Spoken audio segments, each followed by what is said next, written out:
up, y'all? It's Nasia from All Things Nasia, and I'm back with another video. I'm too sexy for this syrup, too sexy for your girl, too sexy for this world. So in today's video, guys, I'm going to be showing you guys how to make meaningful gifts for the ones that you love, your family and friends. And I'm going to be showing you guys how to do sublimation on pillows. This is the pillow that I make in this video. So if you guys are interested in seeing how I made this front and back pillow, I want you guys to go ahead and keep on watching. Let's go.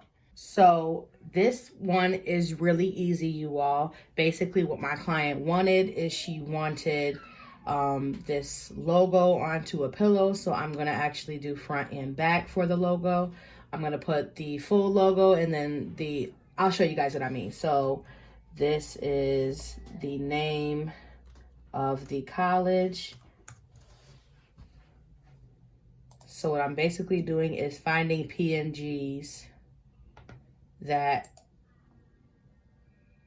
go with the college. So I'm going to save that one.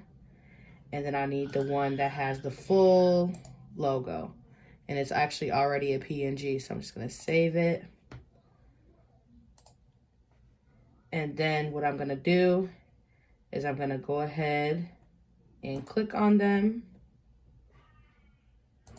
Actually, what I'm going to go ahead and do is I'm going to go open up Canva. Canva is always a really good, website for crafting. So I'm going to go ahead and press over here, press create a design. And then I'm going to go down here to this plus sign and press custom size. So the size paper that I'm using is going to be 11 by 17. So I'm going to go ahead and type in 11 and 17 and press enter.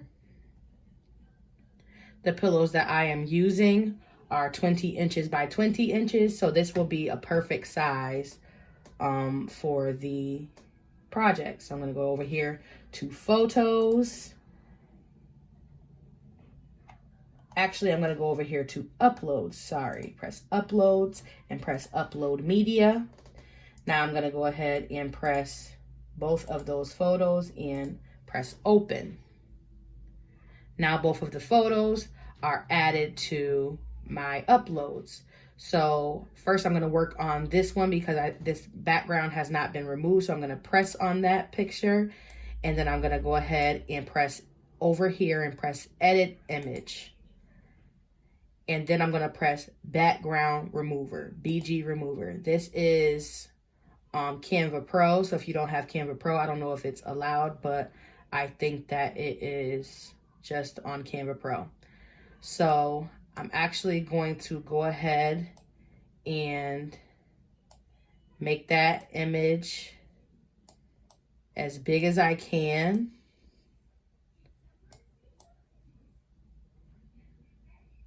Like that. So this is how it will be on the paper. Just made it even a little bit bigger so that it'll be on the pillow like that, and put the next one in. So I'm actually going to turn this photo to the side, and then I'm going to again make that photo as big as I can.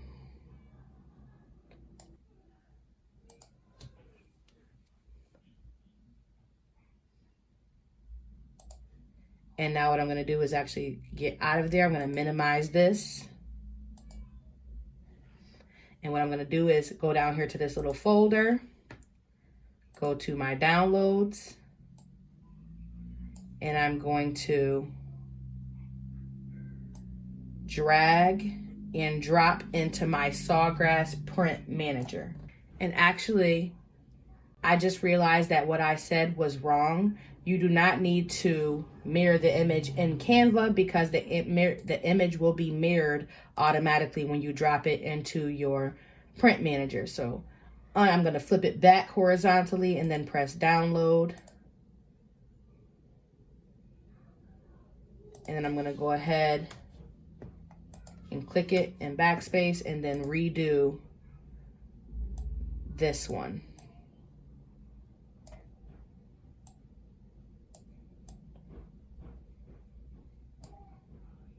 So that I can just download the regular photo. And I'm gonna press download again. And now they're both done. So now I can minimize that, and I can go ahead to this folder down here and press that folder. And I'm gonna go to downloads, and I can go ahead and drop these downloads into Sawgrass Print Manager.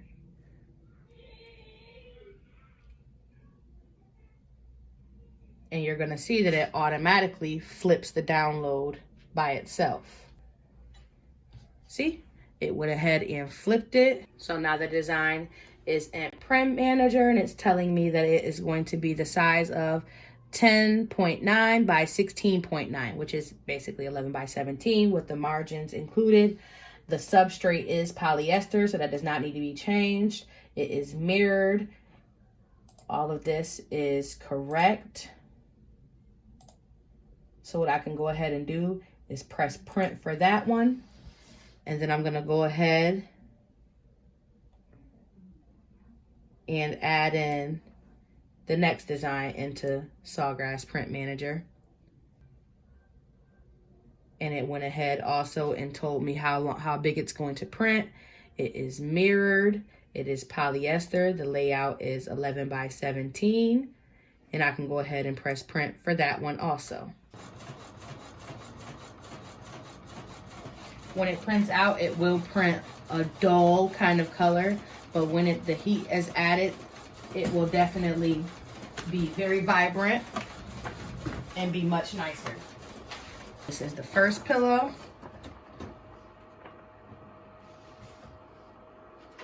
And then the next one is coming.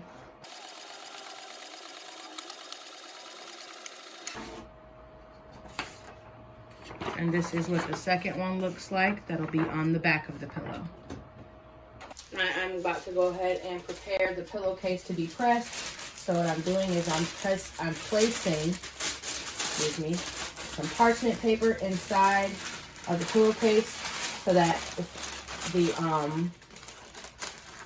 ink does not bleed through. I'm going to cut around the print like so.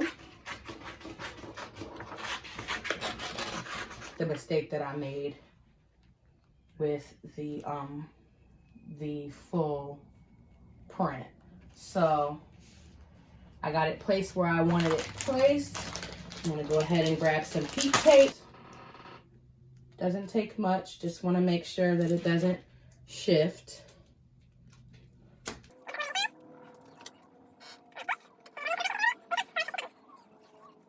So I went ahead and put my parchment paper over it. I'm going to go ahead and press.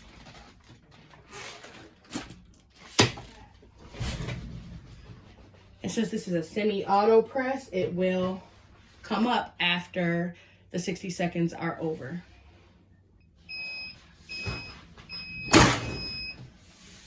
So it went ahead and pulled up by itself. And I can see the design came through, and basically what that means is you know that it went ahead and pressed correctly. So I'm going to remove this. And you can see that's how that side came out. I'm going to repress the other side and then come back and show you guys how I press that out.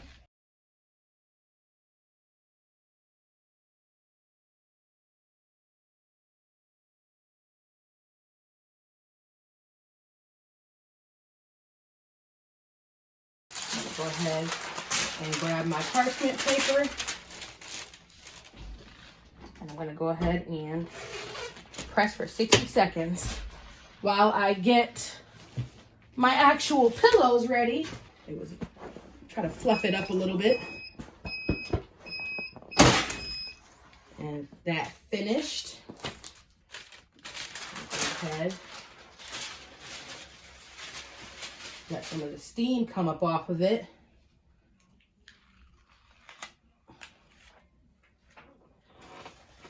And that's what that side looks like. So I'm going to go ahead and remove the parchment paper from the middle. I had no bleeding. It did not bleed through. So that's how you can tell you have a good blank. So, ooh, that zipper is really hot. You want to be very careful with this, guys, because you don't want to burn yourself. But it looks good on both sides. So when it cools down, I'm going to go ahead and show you guys what it looks like with the pillow inside. So I just basically want to go ahead before I show you guys the final touches that you want to always remember before you press. Lint roll, lint roll, lint roll. If you do not lint roll, it will leave little blue specks everywhere. I don't know where the blue comes from, but it's chemicals at the end of the day, ink, chemicals, whatever. So you want to go ahead and remember to lint roll before you press. But it did not come out bad, guys. It actually came out really cute. So this is what it looks like. This is what it looks like with the pillow inside. It came out exactly how I thought it would, really cute. And I think my client is going to love it. So if you guys enjoyed this video, I want you guys to go ahead and give me a like, comment, subscribe, and share. And I will be back with another video showing you guys how to make cute things like this that your family and friends will love as gifts. Thank you guys so much for watching, and I'll be back with another video very soon. Peace.